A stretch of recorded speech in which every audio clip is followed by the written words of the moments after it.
Hai, halo. Kembali lagi bersama Caca di sini. Jangan lupa padamkan tombol merah di bawah agar kalian tidak ketinggalan video-video terbaru dari Kertas Tulis. 3 Jenderal Kopassus TNI ex-pentolan Kodam Papua musuh besar OPM. Bukan perkara mudah untuk memimpin Komando Daerah Militer atau Kodam 17 Cendrawasih. Komando Teritorial TNI Angkatan Darat di ujung timur Negara Kesatuan Republik Indonesia atau NKRI memiliki sejumlah masalah khusus, terutama gerakan separatis organisasi Papua Merdeka. Menurut data yang dikutip dari Viva Militer, dari catatan dalam buku, OPM sudah berdiri sejak 1965 dengan misi membawa Papua untuk memisahkan diri dari NKRI. Tak ayal, sejumlah perwira tinggi atau Pati Tentara Nasional Indonesia Angkatan Darat dipercaya untuk memimpin Kodam 17 Cendrawasih. Dalam catatan lain yang diperoleh Viva Militer dari situs resmi Kodam 17 Cendrawasih, dalam 10 tahun terakhir ada 4 perwira tinggi TNI Angkatan Darat yang merupakan anggota Kesatuan Elit Komando Pasukan Khusus. Keempat Pati TNI berasal dari Kopassus yang pernah menjabat sebagai Pangdam 17 Cendrawasih adalah Majen TNI Hotma Marbun, Majen TNI Ervi Triasunu, Lejen TNI Hinsa Siburian, dan yang menjabat Majen TNI Ignatius Yogo Triyono. Ternyata, jauh sebelum keempat Jenderal Bintang 2 jadi pemimpin Kodam 17 Cendrawasih, ada sederet Pati TNI Angkatan Darat dari Kopassus yang juga pernah menduduki posisi yang sama. Bahkan, para jenderal ini juga pernah mengeyel jabatan Komando Jenderal atau Danjen Kopassus. Dirangkum dari berbagai sumber, berikut ada 3 nama Pati TNI Angkatan Darat yang pernah menjabat sebagai Pangdam 17 Cendrawasih dan juga Danjen Kopassus. Yang pertama, Lejen TNI Sarwo Edi Wibowo. Sosok Jenderal Bintang 3 ini jelas punya banyak jasa bagi NKRI. Bagaimana tidak, Sarwo Edi Wibowo adalah salah satu putra terbaik TNI Angkatan Darat yang tak hanya ikut dalam Perang Revolusi Kemerdekaan Indonesia.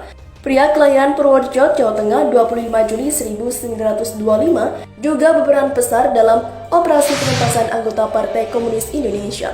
Sarwo Edi lebih dulu menjabat sebagai Danjen Kopassus, atau yang dulu dikenal dengan Resimen Para Komando Angkatan Darat atau RPKAD. Sarwo Edi menduduki posisi Danjen Kopassus saat pangkatnya masih Kolonel TNI. Setelah sempat menjadi Pangdam 1 Bukit Barisan periode 25 Juni 1967 hingga 2 Juli 1968, barulah Sarwo Edi dipercaya memegang tongkat komando di Pangdam 17 Cendrawasih.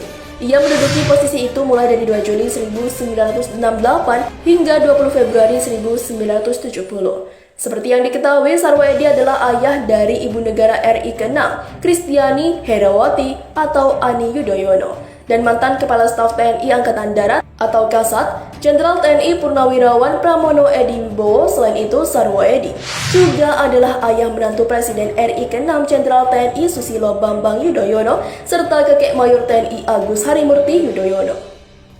Yang kedua, Jenderal TNI Wismoyo Arismunandar. Jebolan Akademi Militer Nasional yang kini menjadi Akademi Militer atau Akmil tahun 1963 ini juga pernah menduduki sejumlah posisi strategi di TNI Angkatan Darat. Wismoyo yang merupakan adik ipar Presiden RI kedua Jenderal Besar TNI Purnawirawan Soeharto menjabat sebagai Komandan Jenderal Kopassus pada April 1983 hingga Mei 1985.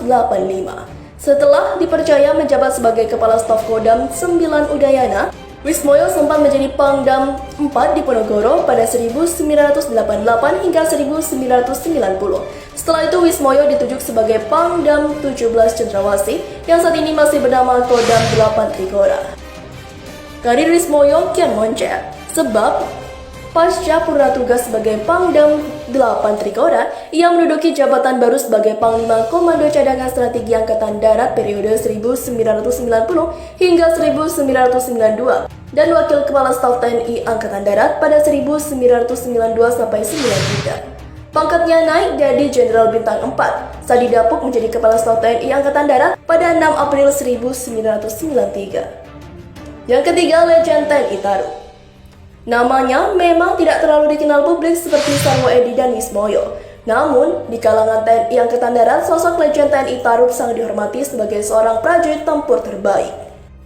Besar di Satuan Elit Kopassus, Tarup dipercaya menjadi Wakil Danjen Kopassus pada 1989 hingga 1992. Saat itu Tarub berpangkat kolonel dan menjadi orang nomor 2 di Kopassus setelah Brigjen TNI Kuntara.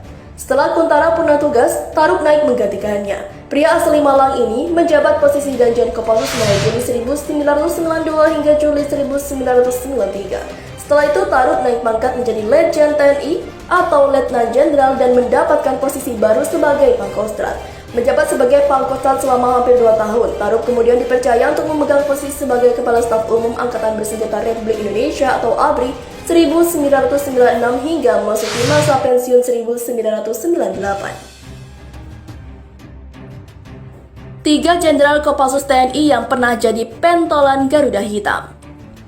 Sebagai bagian dari Komando Utama atau Kotama tempur yang dimiliki TNI Angkatan Darat, Komando Pasukan Khusus atau Kopassus mempunyai kemampuan yang sangat dahsyat.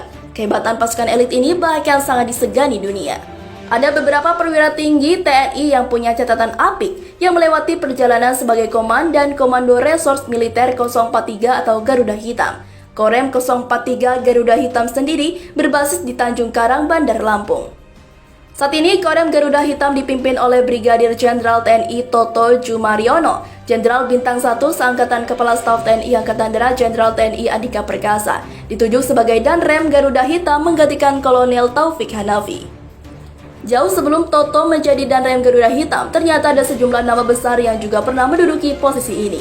Tercatat ada 3 nama Pati TNI Angkatan Darat yang juga anggota Kopassus yang memimpin Korem bawah Komando Daerah Militer 5 Sriwijaya.